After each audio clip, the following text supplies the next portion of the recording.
You've been told that tariffs protect American jobs, that they punish foreign competitors, that they make the economy stronger. But what if I told you that's a lie? Every time a new tariff is added, the cost doesn't fall on foreign governments. It falls on you.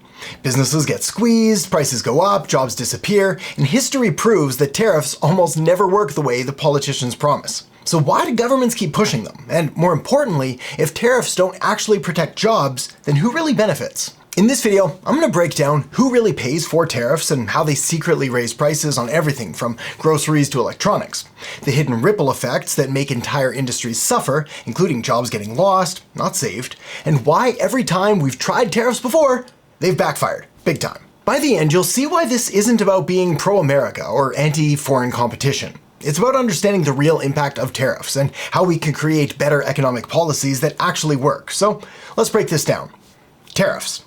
It's a word that's getting thrown around a lot in political speeches and news headlines right now, usually framed as a pro-American, anti-international strategy, a way to stand up to foreign competitors and bring jobs back home. Sounds great in theory, right? But in reality, tariffs just don't work that way. And it's not just an economic debate. It's a real cost that gets passed down to businesses and consumers in ways that most people don't even realize. One of the biggest misconceptions about tariffs is who actually pays for them. Politicians often make it sound like tariffs are a tax on foreign countries, a penalty on nations that aren't playing fair, but again, that's not how tariffs work.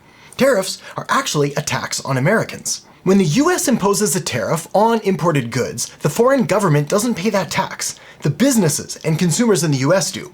Here's how it plays out. First, a US business needs to import a product. Let's say steel from Canada, or electronics from China, or auto parts from Europe. 2, a tariff, an import tax, is applied, which increases the cost of that product. 3, the business now has 2 choices. Option 1, absorb the extra cost, hurting their own profit margins, or option 2, pass that cost down to consumers by raising prices. Either way, Americans pay more. And when other countries retaliate with their own tariffs, American exports become more expensive overseas, making it harder for US businesses to sell internationally. And when tariffs come with tough talk or threats, whether economic or political, they usually have the opposite effect of what's intended.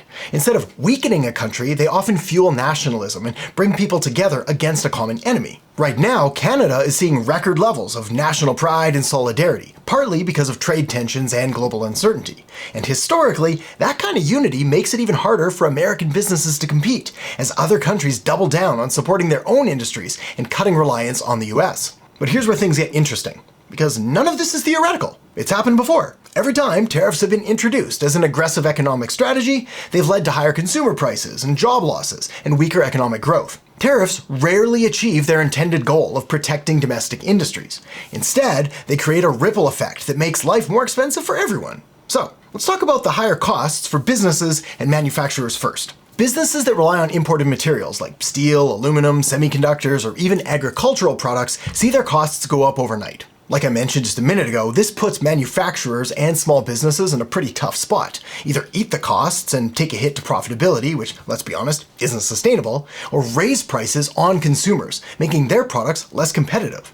And it's not just major corporations. Small businesses, contractors, even farmers get squeezed. For example, when steel and aluminum tariffs were introduced in 2018, US manufacturers saw production costs skyrocket. Some had to shut down, others laid off workers. Instead of protecting American jobs, tariffs cost thousands of them. Okay, next, let's talk about how these hurt the everyday consumer. When businesses pay more, consumers pay more. Tariffs fuel inflation by making everything more expensive. Groceries, cars, appliances, electronics, and the impact is immediate. The moment a tariff is imposed, businesses adjust their pricing models. The result? Higher prices at checkout. For example, the Trump administration's tariffs on washing machines in 2018 were meant to protect US manufacturers, but within months, the price of washing machines jumped 12% nationwide, affecting every American household, regardless of whether they bought an imported or US-made washer. And when businesses struggle with higher costs and shrinking profits, what happens? They cut jobs, they slow down expansion, and they reduce investments in innovation, which is exactly the opposite of what tariffs claim to accomplish. Instead of bringing jobs back, tariffs often push them away as companies move production overseas to avoid paying the extra costs. A study from the Federal Reserve estimated that the 2018-2019 tariff increase resulted in the loss of over 300,000 US jobs, largely due to higher manufacturing costs and supply chain disruptions. But wait, it gets worse. Because other countries don't just sit back and take it and fully accept the new tariffs. They respond. And how do they respond? With tariffs of their own. And that means American farmers struggle to sell their crops internationally. American manufacturers find it harder to export goods. And American tech companies face restrictions in foreign markets. Tariffs aren't a one-way street. They start a trade war. And in the end, no one wins. So, what's the better approach then? Well, the goal of any economic policy should be to create a strong, competitive environment for American businesses, not to make life more expensive and difficult. Fair trade is good business.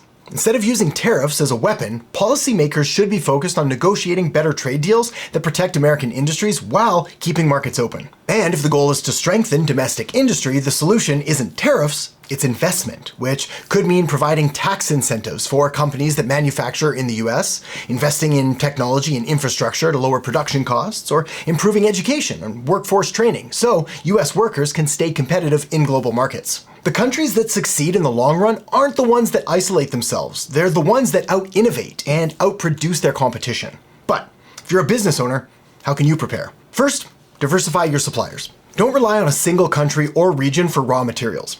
Having multiple sourcing options can help you navigate trade disruptions. Next, explore new markets. If your business exports, look for alternative buyers in untapped regions to minimize the impact of trade restrictions. Finally, streamline costs. Investing in automation, AI, new production methods can help absorb rising material costs without raising prices for customers. Look, I get it.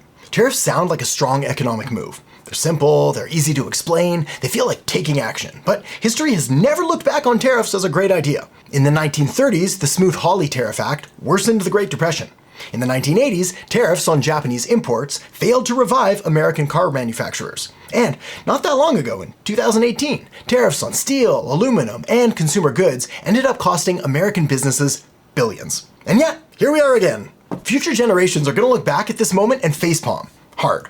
The only question is, how much damage gets done before we change course? So, where does that leave us? Well, we already know that tariffs don't work the way politicians claim. They don't save jobs, they don't boost the economy, they just make life more expensive for everyone. But here's the good news. Smart businesses don't just survive these policies, they adapt and thrive despite them. So, if you're a business owner, now's the time to act. Diversify your supply chain, explore new markets, find ways to lower costs without raising prices. The businesses that do this won't just weather the storm, they'll come out stronger. Because history is clear. Tariffs don't build strong economies. Innovation does. And if you want to protect your business from bad policies and future-proof your profits, well, you can check out the video that I've got linked up right here, which won't just help you survive, but thrive. So feel free to tap or click that now, and I'll see you in there in just a second.